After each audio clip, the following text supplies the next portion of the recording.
Assalamualaikum warahmatullahi wabarakatuh. Kami dari kelas Nationhood Studies Group B, MPU 1042.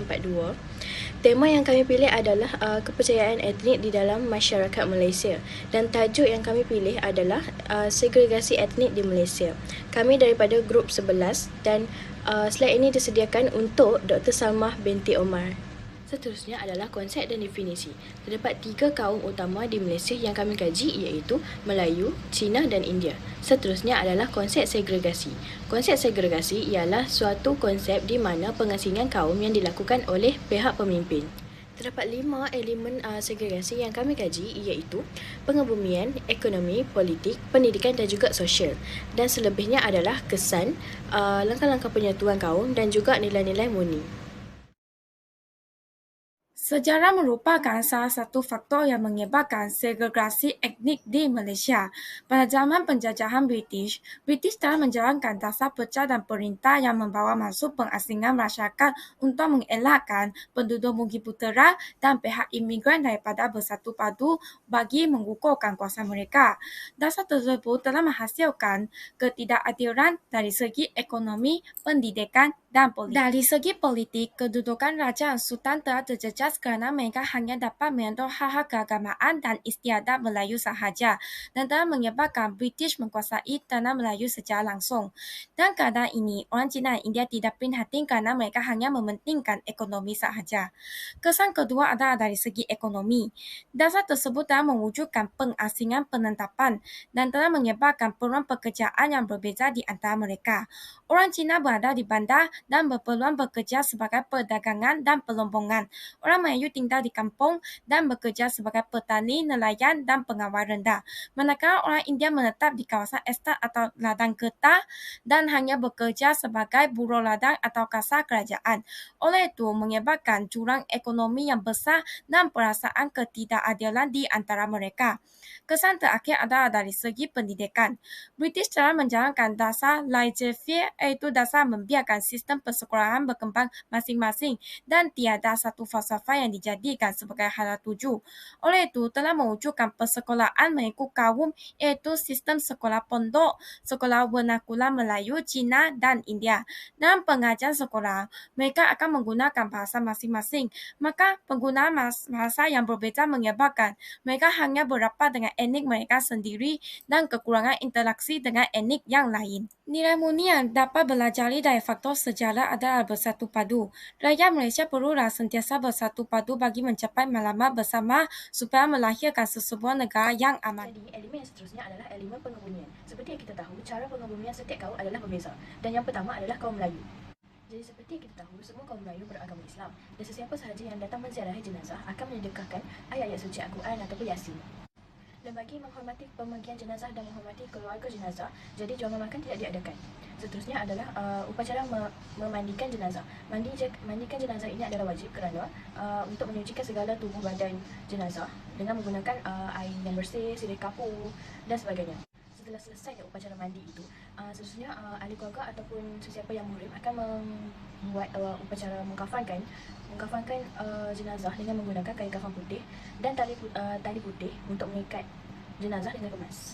Dan tidak lupa juga, kapas yang telah dipulatkan akan diletakkan di dua belah telinga dan juga lubang hidung.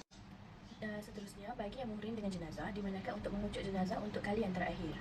Selepas itu, jenazah akan disolatkan beramai-ramai dan wakil kepada jenazah akan memberi ucapan ringkas tentang jenazah. Wakil akan meminta sesiapa untuk menuntut hutang jika jenazah pernah berhutang kepada sesiapa. Setelah itu barulah jenazah akan dikuburkan di tanah perkuburan Islam. Dan setelah selesainya bacaan Yasin, takwim apa semua tu, barulah batu nisan akan diletakkan di setiap penjuru tanah kubur tersebut. Apa yang ada dekat batu nisan adalah nama, tarikh lahir dan tarikh kematian. Dan akhir sekali barulah adanya upacara menyiram air di tanah perkuburan dan juga menaburkan bunga rampai di tanah kubur. Dan seterusnya adalah cara pengebumian bagi kaum Cina.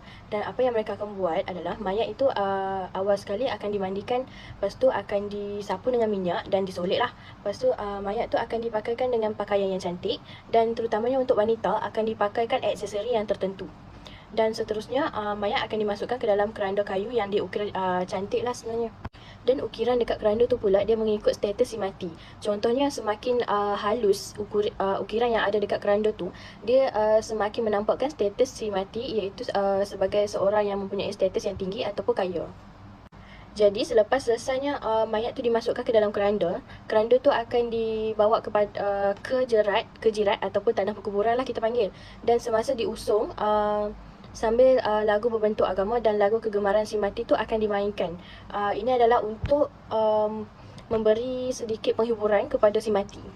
Seterusnya, semasa diusung tu juga, beberapa kertas disalut logam akan dicampak sepanjang perjalanan yang mereka lalui itu. Lepas tu mayat setelah sampainya ke tanah perkuburan, jadi mayat itu akan dimasukkan ke dalam liang lahat yang telah disediakan. Tanah perkuburan diberikan dengan saiz yang besar kepada mereka bagi menampung harta milik si mati. Dan bagi kepercayaan kaum Cina, mereka percaya bahawa kawasan perkuburan yang tinggi lebih baik daripada kawasan tanah yang rata. Jadi selepas selesainya semua tata cara pengebumian, jadi si ahli keluarga si mati akan menjalani adat berkabunglah. Macam mereka akan memakai baju hitam sepanjang seminggu sebagai tanda mereka sedang berkabung ataupun sedang bersedih. Dan kaum yang terakhir adalah kaum India. Jadi cara mereka adalah dengan mayat diletakkan di ruang tamu. Seterusnya sebuah lampu minyak akan dinyalakan, tapi bagi mereka panggil Kak Maci Aman Vilaku. Seterusnya sebiji kelapa tu akan dibelah dua dan sirih pinang diletakkan berdekatan dengan si mati. Dan apa yang mereka buat, mereka akan menyapu tiru-niru di dahi si mayat, dan barulah si mati dibalut dengan kain dan disembahyangkan. Lepas tu mereka akan sapu kunyit pada mata untuk buang segala kuman yang ada, dan sirih pinang tu akan ditumbuk-tumbuk dan dimasukkan ke dalam mulut si mati. Barulah si mayat akan dimandikan dan dibaringkan di atas katil di halaman rumah. So jadi senang untuk orang datang melawat dan tengok si mati. Seterusnya, mayat akan dipakaikan dengan baju kaum India dan barulah dimasukkan ke dalam keranda dan diusung keranda tu ke tempat kebakaran. Seterusnya, pembawa pengusung akan membayar duit kepada penyelenggara sebagai upah untuk menyediakan tempat pembakaran dan juga untuk menjalankan aktiviti pembakaran mayat. So, selepas itu mulalah upacara membakar mayat yang dilakukan oleh penyelenggara tersebut. Dan setelah selesainya semua itu akan diadakan upacara sembahyang bagi upacara yang terakhir. Politik juga merupakan salah satu punca atau penyebab berlakunya pemecahan atau perpisahan masyarakat. Perkara ini terjadi di setiap peringkat umur, tidak kira muda ataupun tua.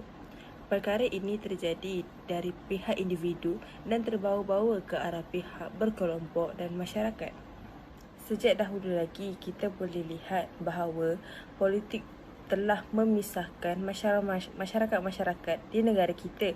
Contohnya, bangsa Melayu. Mereka mempunyai parti politik mereka tersendiri, iaitu PAS dan UMNO. Manakala Cina pula, mereka mempunyai parti politik mereka sendiri, iaitu DAP dan MAC.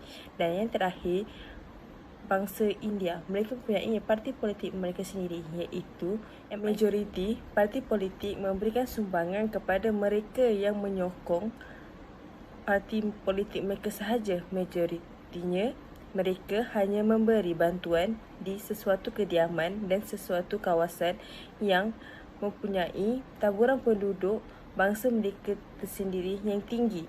Sebagai contoh, di Pulau Pinang, di situ terdapat taburan penduduk bangsa Cina lebih tinggi. Rakyat lebih memilih parti politik yang diketuai oleh bangsa mereka sahaja dan disertai oleh bangsa mereka sahaja. Jarang dapat kita lihat bahawa parti politik mempunyai berbeza-beza kaum dan bangsa. Jadi, di sini kita dapat lihat bahawa politik memainkan peranan yang sangat penting dalam pemisahan dan pemecahan masyarakat di negara kita ini, atau dikenali sebagai segregasi. Faktor yang seterusnya yang menyebabkan segregasi di Malaysia ialah faktor pendidikan.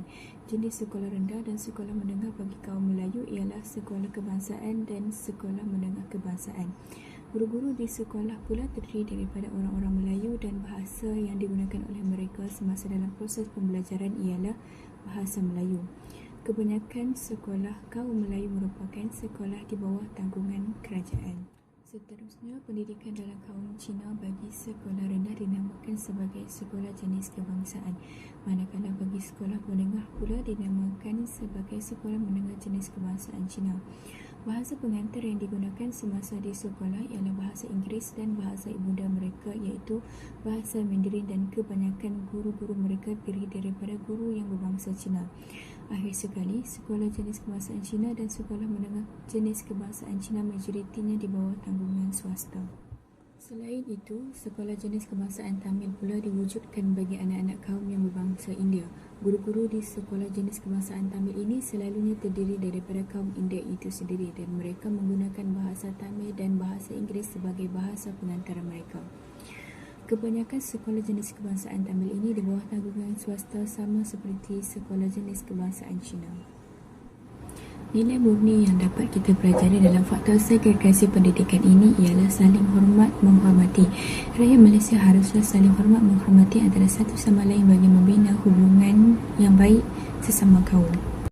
Ekonomi juga merupakan salah satu faktor menyebabkan segregasi etnik di Malaysia. Hal ini kerana dasar pecah belinda berdasarkan kegiatan ekonomi yang dilaksanakan oleh pihak British telah menyebabkan segregasi etnik. Berasingan ekonomi dapat terbahagi kepada dua, iaitu berasingan pekerjaan dan perbezaan pendapatan antar kaum. Yang pertamanya, aspek ekonomi yang menyebabkan berlaku segregasi etnik di Malaysia adalah dari sudut berasingan pekerjaan. Graf yang ditunjukkan di sebelah kanan, iaitu daripada jadual pembahagian pekerjaan mengikut kumpulan etnik pada tahun 1970, telah menunjukkan bahawa kaum Melayu mempunyai perantosan yang tertinggi dalam sektor pertanian, iaitu 67,6%. Manakala kaum Cina mempunyai perantosan yang terbesar dalam sektor perlombongan dan sektor perniagaan, iaitu sebanyak 58,7%. Kaum India dan kaum lain-lain masing-masing mengambil perantos yang terendah dalam ketiga sektor ini sahaja. Selain itu, aspek ekonomi yang menyebabkan berlaku segregasi etnik di Malaysia juga adalah dari sudut perbezaan pendapatan.